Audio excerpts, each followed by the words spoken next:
Once upon a time, my dear listener, in a certain village, let's call it Uumuochaa, there stood a mango tree. But not just any mango tree, this one was not for climbing or for hungry children to pluck mangoes and run. This tree, it had power. Real power.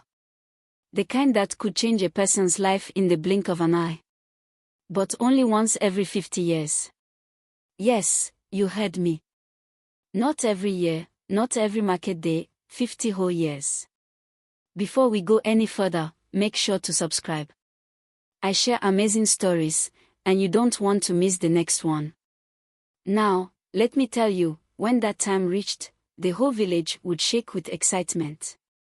Because this was not small matter. The elders, those ones with long beards and plenty wisdom, would sit and decide who will make the wish this time. The whole village would gather, whispering, pointing, some people even bribing the gods with extra kola nuts, hoping their name would be chosen. Human beings and their wahala. This year, everybody was waiting for the big announcement. The air was thick with anticipation. Will it be Papa Okeke, the man who had survived 2 lightning strikes? Or Mama Adana, the woman who could pound yam with one hand? Nobody knew. But my dear, just when they thought everything would go smoothly, just when they were ready to make history again. Boom! Wahala entered. And let me tell you, this was the kind of trouble that would make ancestors shake their heads in disbelief. But wait, let me not rush. Let's start from the beginning so you can hear the well story. Now, where did I stop? Oh yes. Just when everyone thought the village was about to witness another smooth wish-making ceremony, trouble started brewing. And not just small trouble, no. This was the kind that would make the elders shake their heads and say, "We warned you." In this very village, there lived a man named DK and his wife, Uumuochaa. Now, DK was the kind of man who believed that men had it harder in life. You know the type, always claiming that women just sit at home all day doing nothing, while men do the real work. Uumuochaa had had enough of it. Nothing, she would ask, staring at him like he had just grown 2 heads. So waking up before sunrise to cook, sweeping the compound, washing, looking after the children, going to the market, pounding yam, and making sure everything runs smoothly in this house is nothing. But DK would just laugh. Uumuochaa, you women like to exaggerate. If I were the one doing all these things, I would still find time to rest. Rest. Rest. Uumuochaa nearly dropped the bowl of water she was holding. Did this man just say rest? Now, on any other day, Uumuochaa would have let it go. After all, this was an argument they had had too many times. But today was different. Today, her patience had reached its limit. And to make matters worse, this argument happened right in the middle of the village square. Oh yes. Right in front of everybody. The other women turned to listen. The men folded their arms, waiting to hear DK's latest wisdom. Even the elders stopped what they were doing to pay attention. Uumuochaa placed her hands on her waist. DK, since you say it is easy, why don't you become a woman and do everything I do? The village erupted in laughter. Yes. Uumuochaa has finished him, someone whispered. But DK was not one to back down. He puffed out his chest, lifted his chin, and with full confidence, he said the words that would change everything. I will. If I were a woman, I would do it all, and I would do it better. Silence. Then a gust of wind blew through the village. The mango tree, the same one waiting to grant its once in 50 years wish, suddenly shimmered as if it had been listening this whole time. And before anyone could blink, something happened. Something nobody saw coming. In that moment, before anyone could even gasp, a strange wind blew through the village. The mango tree rustled, no, not the normal kind of rustling when the breeze is passing through. This one felt different, almost like the tree was alive. And then, boom. A bright light flashed across the village square, and when it faded, come and see something. DK and every single man in the village were no longer men. They had become women. Yes, you heard me right. Women. Their chests had changed, their voices had softened, and their clothes. They were now wrapped in women's wrappers, just like their wives. Some of them tried to run, but as they took a step, they tripped on their long skirts. One man lifted his wrapper and screamed, "What is happening?" The villagers stood frozen, mouths wide open. The women. Oh, they were not frozen at all. In fact, Uumuochaa was the first to burst into laughter. "DK, how does it feel?" she asked, hands on her hips. "You said it was easy. Now, let's see." At first, the men tried to act normal. "It's just wrapper and head tie," one of them said. "It doesn't change anything." But before they could finish talking, something else happened. Their stomachs started to hurt. A dull, dragging pain. At first, small. Then stronger. And then, worse. Some of them bent over, holding their bellies. "What is this pain?" DK groaned. Another man wiped sweat from his forehead, breathing heavily. Is this what women feel every month?"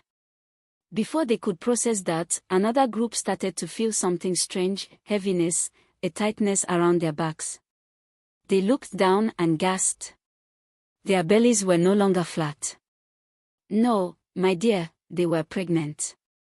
"What is this?"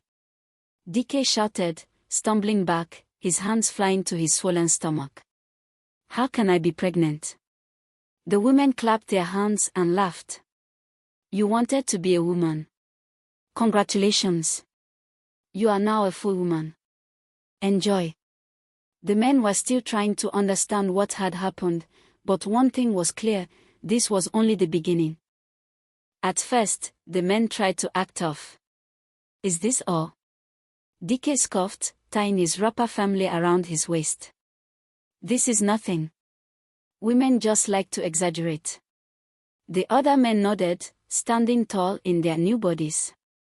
One even tried to walk with confidence, but before he could take 3 steps, his swollen feet wobbled, and he grabbed a tree trunk for support. Another man, now heavily pregnant, tried to bend and pick up a broom. His back let him know immediately that this was no joke. But still, they pretended. "It's all in the mind," one said, rubbing his aching lower back. "If you don't think about the pain, it will go away."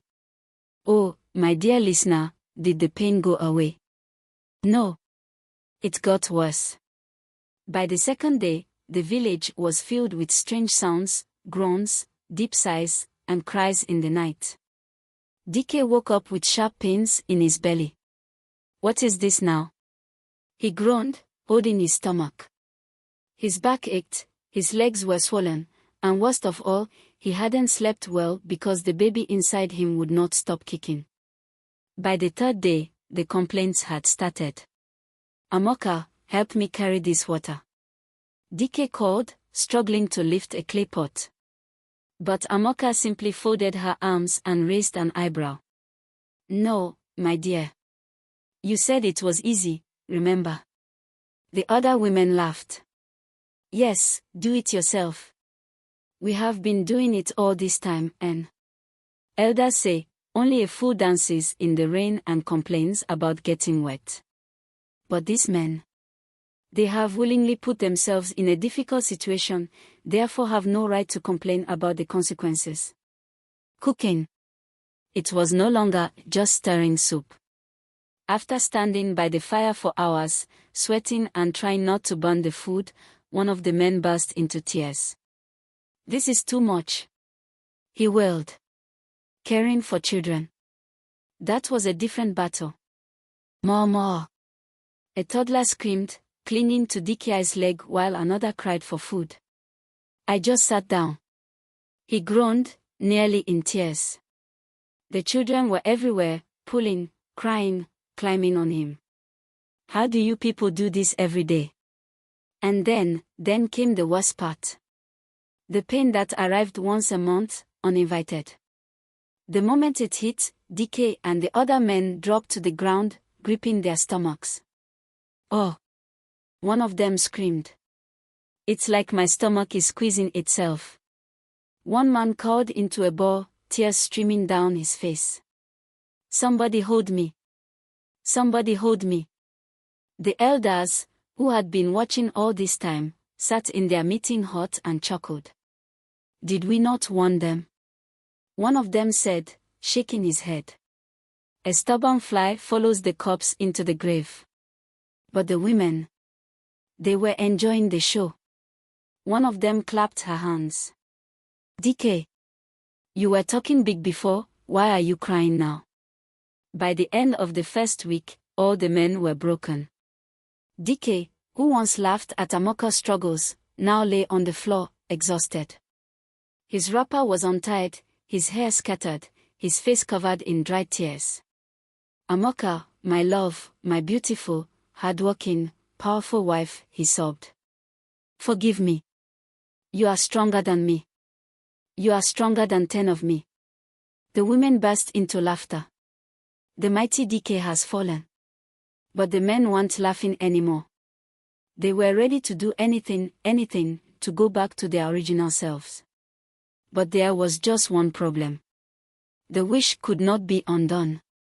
At least, not yet. Days passed and the once proud men of Uumuochaa were now shadows of themselves. DK, who once boasted that housework was nothing, now sat in front of his hut, holding his back, his swollen feet stretched out before him. Another man lay on the ground, fanning himself weakly, his wrapper tied so high it barely covered his knees.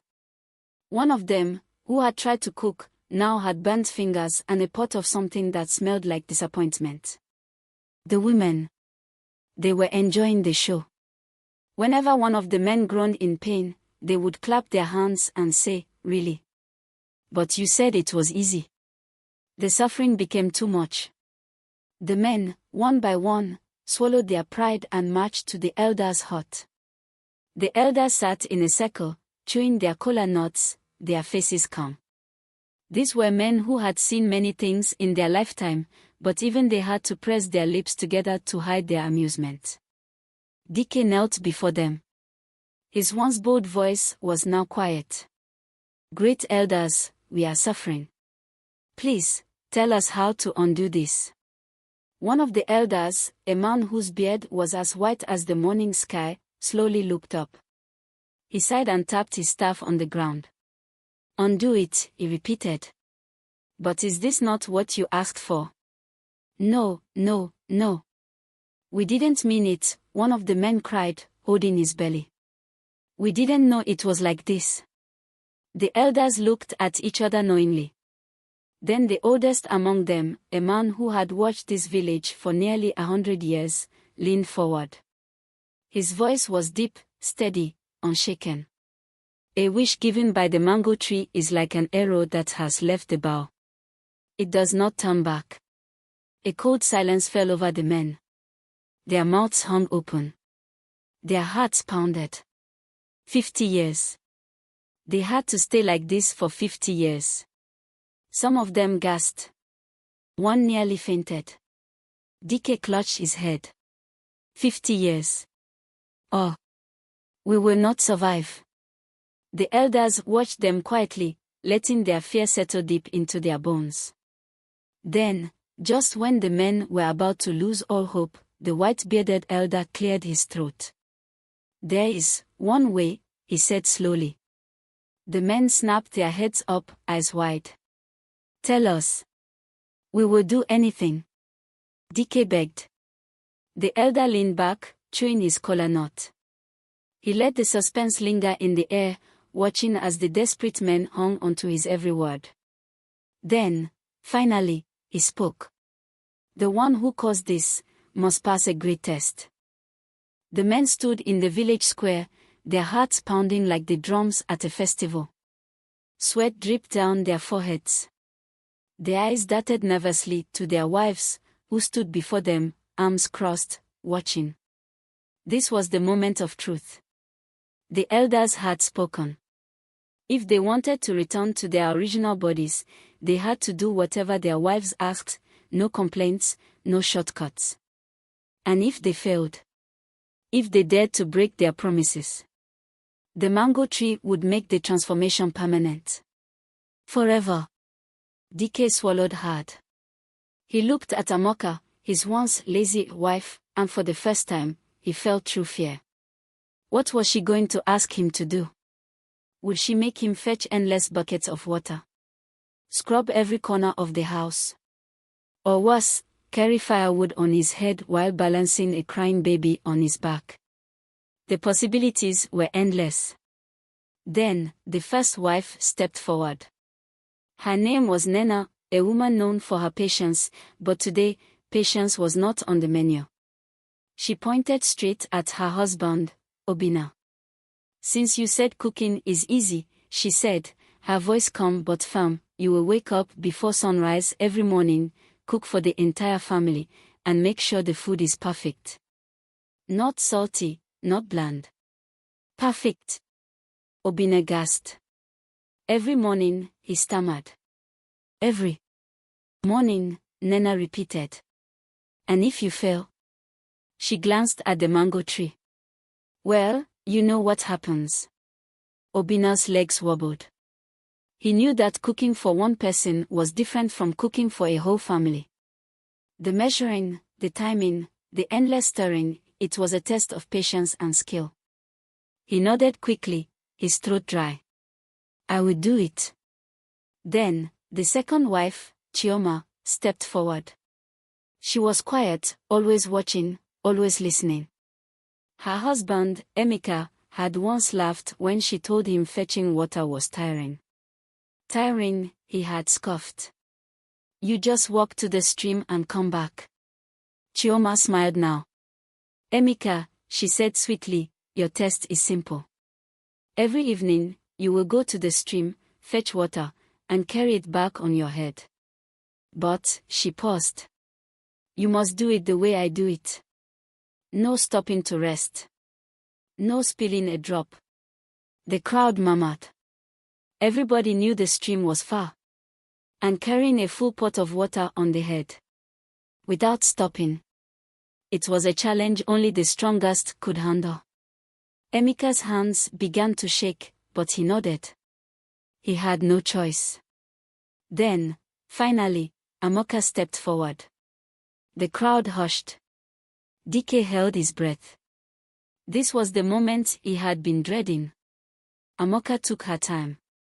She folded her arms and looked DK up and down, as if deciding whether he was even worth the trouble. Then, she spoke. DK, she said slowly, since you have lived in my shoes for weeks now, you know how hard it is to run a home. But there is one thing you have never truly understood. DK swallowed. What is it?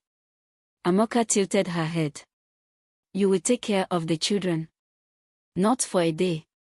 Not for a week. You will look after them, feed them, bathe them, play with them, and when they cry at night, you will wake up and comfort them. She leaned closer. And if you fail even once, if I hear one cry you ignore, you know what will happen. DK's lips parted, but no words came out. He looked at the little children playing in the dust nearby. They looked innocent. Harmless. But he knew that looking after them was no small task. The test had begun. The test was not easy. My dear listener, it was not easy at all. DK woke up early, rushing to feed the children before they started crying. Obinna nearly burned his fingers cooking before sunrise. And Emeka. The journey to the stream with a full pot of water on his head nearly broke him. But they had no choice. They obeyed their wives, completing every task without complaint.